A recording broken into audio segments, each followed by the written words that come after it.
back with the third lecture of the series of language acquisition theories. I'm Dr. Ambalika Guha, and I teach in the Department of English Language and Literature at Adamas University. So far we have had a brief understanding of language acquisition process, and we have also discussed one of the primary language acquisition theories, that is behaviorism, and also the criticism of that particular theory. So, in today's lecture, which is lecture number 3, we will be going through the language acquisition theory innateness hypothesis, which is by Chomsky. The central idea of Chomsky's criticism of behaviorism, if you remember from the last lecture, is that uh, if all language is learned through a process of behavior, then how come that children perform the children's performance, like in terms of the language knowledge, okay, how come that includes kinds of utterances that the children have never heard before? Because if you remember, that is exactly what behaviorists had the claim, that a child acquires language from the environment through a stimulus response process. And Chomsky makes a very sharp criticism of that kind of approach, because if we notice that children, indeed, they are exposed to a huge data of the target language, but it is not possible for the child to hear all types of sentences or all the forms of sentences that can be generated in a particular language. So what a child does, whatever the child hears, the child's performance is much better or much improved version of the input. So that is where the question arises. Then what is making it possible? And Chomsky has made this claim that this happens because of the result of some kind of mental ability that we human are born with. And through that mental ability, we can just process whatever we hear. That means the input language data that we receive, and we channelize that particular data through some language processing device or parts that are in our brain. And we can also say that in that language processing device, there resides the rules of languages, the rules which gives language a systematic structure. And all the input that a child receives from the environment uh, goes through that language processing parts of the brain, and it's like a computational process through which the child understands the very complicated rule system of the language. Now, if we say that the generativist approach to language acquisition, which we also, if you remember in the first lecture that we had, we spoke about the rationalist and the nativist. So the generativist approach, which is led by Chomsky, talks about that how language is acquired through an innate perspective. Okay, so Chomsky theorized that all human children, they are born with some kind of language processor or something that we can call as a language acquisition device. And this device allows the children to formulate the rules of the language that the child receives as an input data, in a way of saying that children are born with this kind of, so language acquisition device is like an inborn faculty which enables every child to understand the rule system of language and develop the entire system of language. So, according to this theory, this entire process of language acquisition is somehow is being called like biologically determined. So it's like human species brains that has evolved. We have also learned about it in the very first unit, that from the reptilian brain to the mammalian brain, and then the neocortex, which is transferred to the human brain. So we're talking about a brain here, whose neural circuits contain linguistic information and birth. And we have also discussed this when we spoke about the human brain, where we have the left hemisphere and the right hemisphere.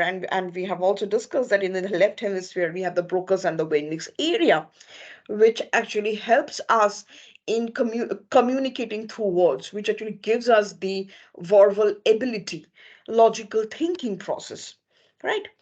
So here we are saying that human brain has been evolved where, I mean, where neural circuits, they contain some kind of language information right from our birth. And the child's natural predisposition is to learn that language that the child hears from the environment. And that particular language, what's happening when the child is hearing that particular language, it is triggering the kind of rules that the child is already born with, the rules that are there in that language acquisition device.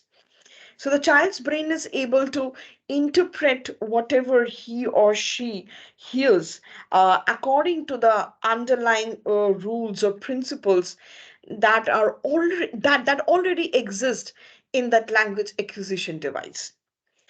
And so Chomsky, while claiming about this innate language faculty, does not suggest that the environment is not important for developing the knowledge of language.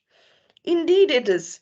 So, if we do not have the environment, uh, then it will be. I mean, if we don't have the environment where we get the language data input, it is not going to trigger the rule system that already exists in our brain.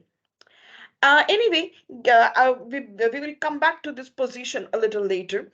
So, going back to the idea of language acquisition device, we are talking about that we are born with this device where already the rule system of languages across the world uh, exist.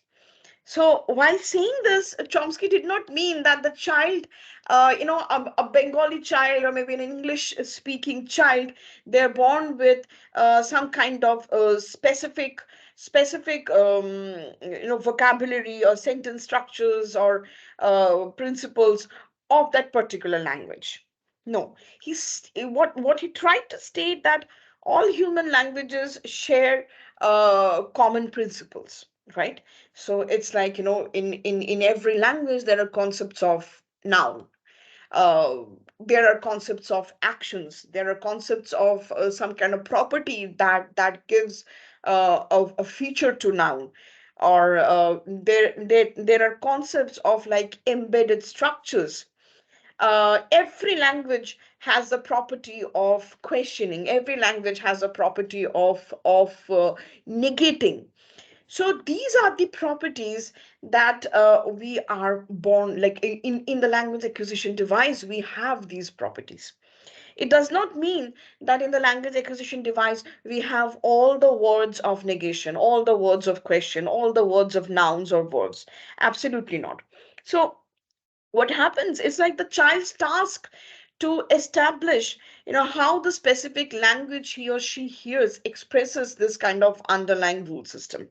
So the rule system or the properties that are there in the lad, and the child hears the language data from the environment. From the data, uh, the brain recognizes those particular rule systems, and keeps on building uh, building the system of the language which the child hears.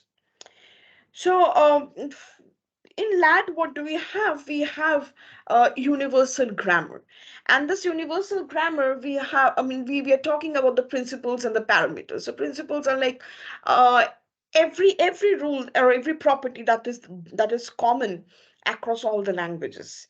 And parameters sets us those kind of, you know, constraints as well as the variations. So here we are talking about that there is a particular rule system of a language, and let's say English and Bangla both can form question constructions, right?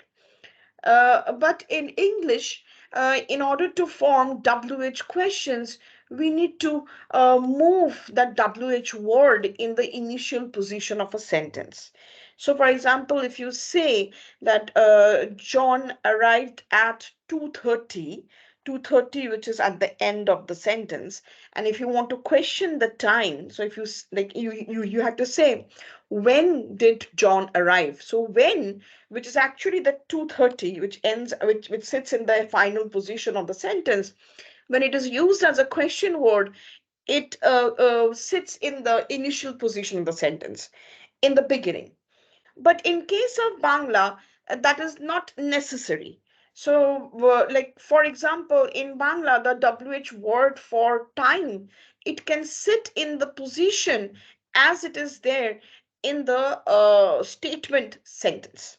Right. So the common principle is that both the languages can form questions through question words, but the kind of parameters based on which these two languages vary is that the WH words in English, they can move in a sentence, and the WH words in Bangla can remain in its own position. Okay? It does not have to necessarily move. However, later on, there have been number of works which have also proved that in Bangla also WH words move. But anyway, that is not the point of discussion in today's topic. Uh, so, what happens like when we are talking about the LAD and universal grammar, we are saying that the LAD contains, let's say, the rules or the principles of the languages.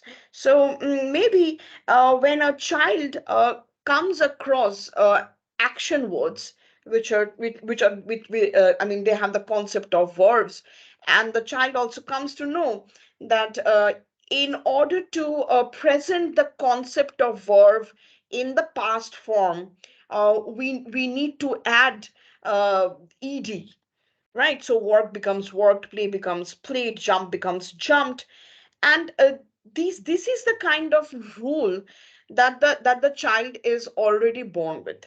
The child does not know.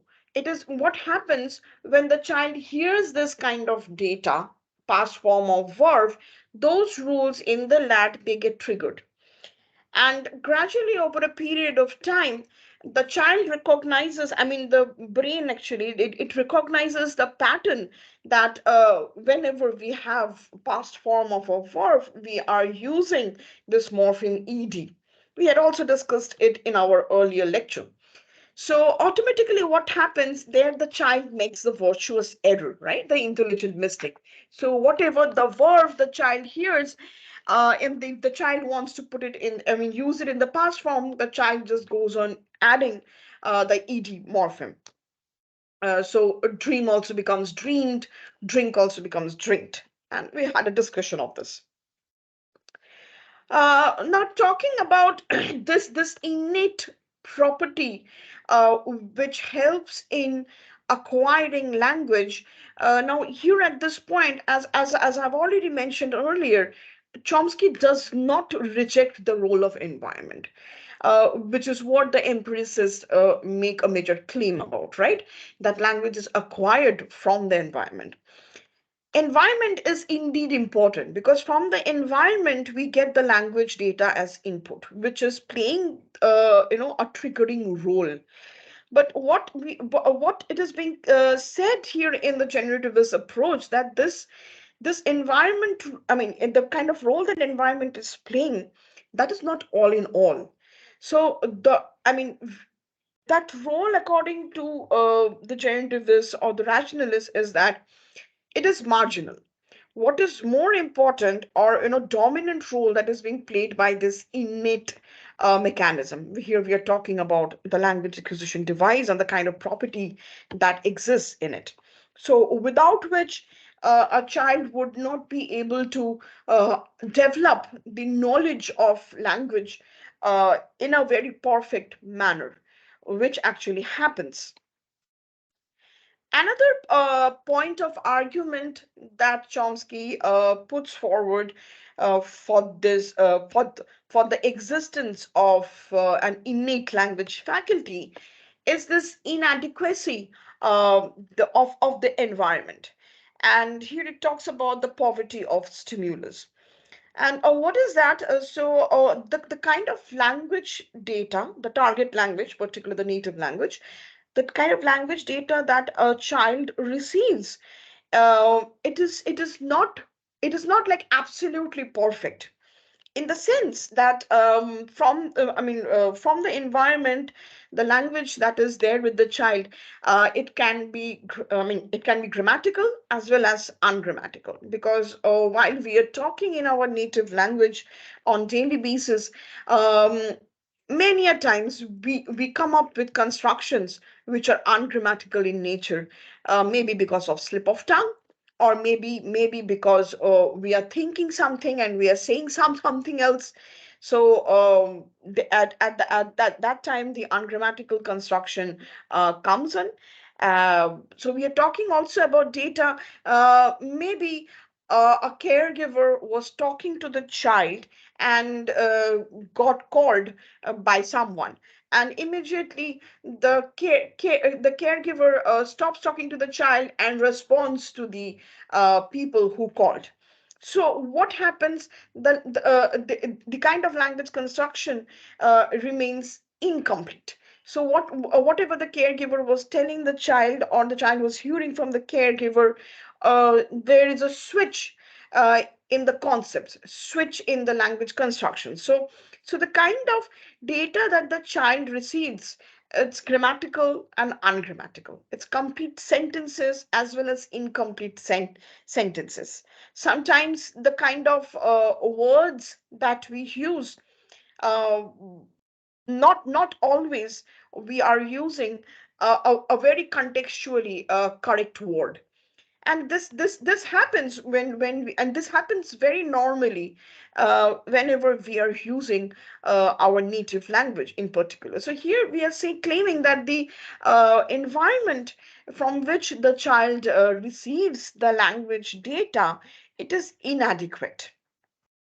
And again, going back to the criticism of behaviorism, if you remember from our last unit or the last lecture, that this poverty, despite the poverty of stimulus, children are being able to produce the perfect, construction, or the complicated structure of language, even what they have not heard before.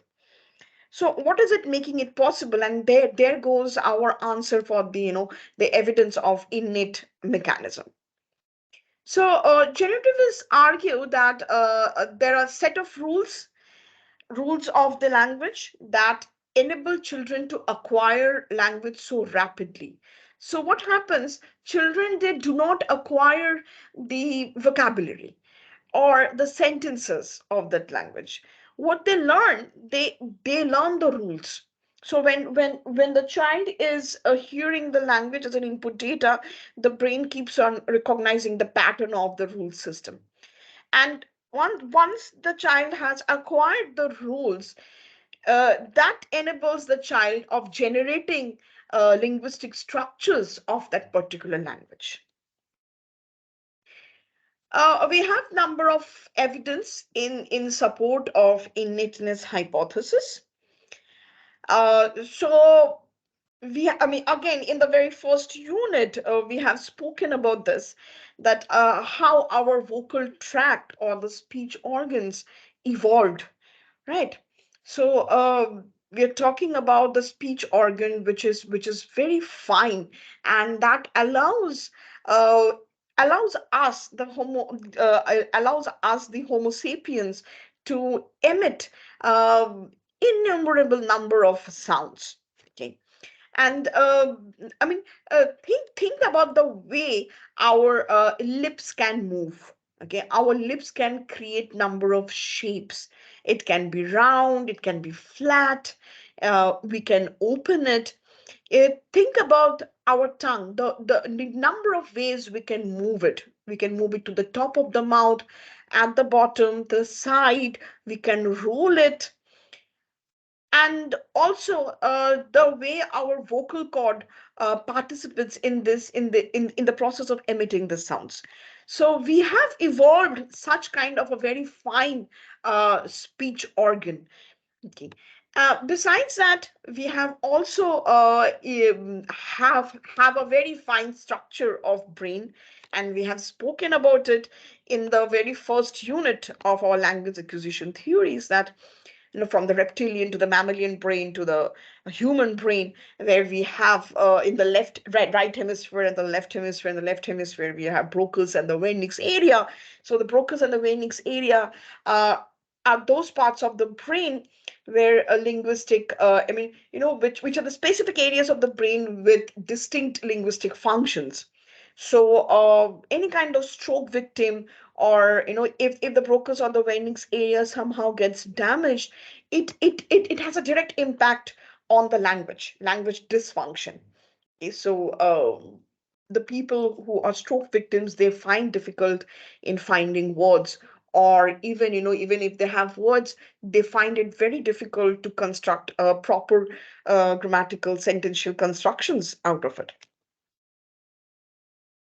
Another very brilliant evidence of having innate language acquisition device, that is the Creole variety of language. So here in this unit, we'll discuss two Creole varieties. So one is this Creole variety of English, and here the linguist Derek Bickerton studied the formation of the Dutch-based Creoles in Suriname. So what happened then, slaves escaped, and they landed up in a particular island where the slaves were living together. And these people, they do not come from the same language community. What they had in common is the language Dutch. Now, in order to communicate with each other, they started interacting in the language Dutch. But I should also mention here that the knowledge they had about Dutch was very limited, very, very limited. Okay. So they would mix their own language and the Dutch language, and then the language that they form, it's called Pidgin. So it's like a very restricted form. And the adults who have created this particular restricted form of language, which we're calling as pidgin, they have already passed the critical age. If you remember, we had spoken about it in the last unit when we were dealing with behaviorism. So since they have passed the critical age, it becomes very difficult for them to learn any kind of new language. They just know their individual languages quite well, and they're finding it very hard to uh, understand the particular language pidgin, but they have to, since it's the language through which they can communicate with each other. Now the next generation very remarkably acquires this pidgin language as their mother tongue, and this is the language that we are calling as Creole. So the children of the next generation, they are unaware of the process through which they have developed this entire pidgin language as their mother tongue, which has consistent rule system, a full range of vocabularies, full range of sentential constructions, which can represent ideas and thoughts. So here we can see that how language can be created and can be used in a full-fledged manner, just like the other languages which we think to be pre-existing. Another example of Creole variety would be the variety that got created among the mixed community of Japanese, Chinese, Korean, Portuguese, and Puerto Rican. The immigrants from these communities, they were forced to live together, and since their languages again are very different from each other, they created a hybrid language, which obviously we are calling as pidgin. And the next generation of these immigrants, the children uh, have acquired this pidgin language remarkably as their mother tongue. And this pidgin language is a hybrid language to the parents, now becomes a highly developed complicated structure uh, mother tongue of the children of this particular community, right? So these kind of evidence talks about that how first language acquisition is somehow mediated through some innate language acquisition device, where we are seeing that there are rule systems, pre-existing rule systems in the lad, and whatever the language data we receive from the environment, um, those rule systems in the lab, they get triggered, and through the computation process, uh, the rule system is again formed, which one is hearing from the environment. And that is the evidence of the Creole variety of language, right? The last evidence that we should be talking about, if you remember when we had a discussion on the behaviorist theory, we also spoke about the developmental milestones. So, the studies of sign languages um, shows that how children develop sign languages across all language communities through milestones again. So if you remember, we spoke about the cooing stage, babbling stage, one word, two words, sentence constructions, and we had particular period of time for that, right? So this is the same kind of phases that sign language users also go through. So from the very using gestures replacing spoken words and forming a very complex, fully grammatical language out of it. So we might be thinking that the natural language that we are using, it has a complicated grammatical structure. The same thing happens with the sign language. It also has a very complicated grammatical structure. And sign language exists across several dialects. So, children learning to sign as a first language, they pass through the similar developmental milestone stages as does a hearing child of any spoken language community. So, deprived of speech, the sign language children, they have the urge to communicate that gets realized through a manual system which functions just as the way any kind of natural language functions, right? So, even in sign language, there is an evidence of Creole, which is developed by children in Nicaragua. Uh, so from our discussion, what we can, I mean, if we can just, summarize the points. So from the very beginning, we have been talking about the language acquisition theories or the approaches, and we spoke about the empirics and rationalists. So empirics spoke about how language acquisition comes into place from the environment. And rationalists would have the approach of yes, environment is important, but with that, we have an innate language faculty, which consists of all the rules or the principles of the languages. And when we hear data from the environment, the rules from in our brain, it gets triggered. And through the computation process, we develop the system of the language that we are already hearing. So we are making this major claim that human child is born with an innate faculty of language, so which is biologically determined. And the neural circuits in the brain, they contain the linguistic information right from our birth, right? And we spoke about that it is not the case that we are born with the words or the sentences or the phrases of the language. We are born with the rules, and whatever we hear from our environment, that acts as the input data, and through the universal grammar, it goes through a computation process, right? And we also spoke about that how the environment is inadequate. So environment is not all in all from which a child develops the knowledge of language. And we have spoken about number of evidence, like the way our vocal tract evolved, or maybe the structure of the brain, where we're talking about the Broca's and the Wernicke's area that indicates certain linguistic functions.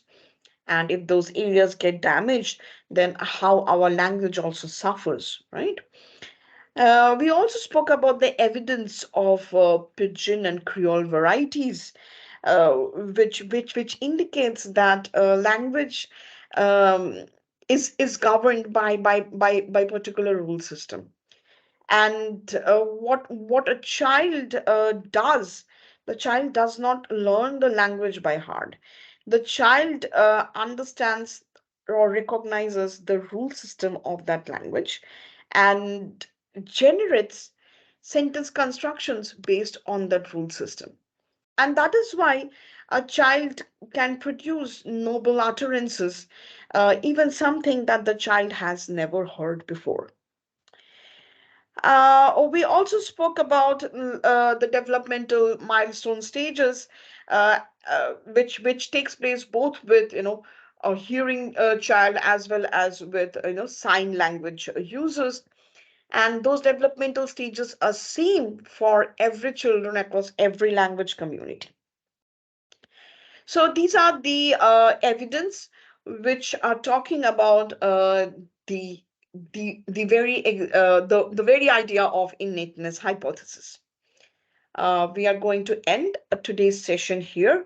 In the next session, we will discuss the language acquisition theory, cognitivism, and interactionism. We'll end it today. Thank you so much.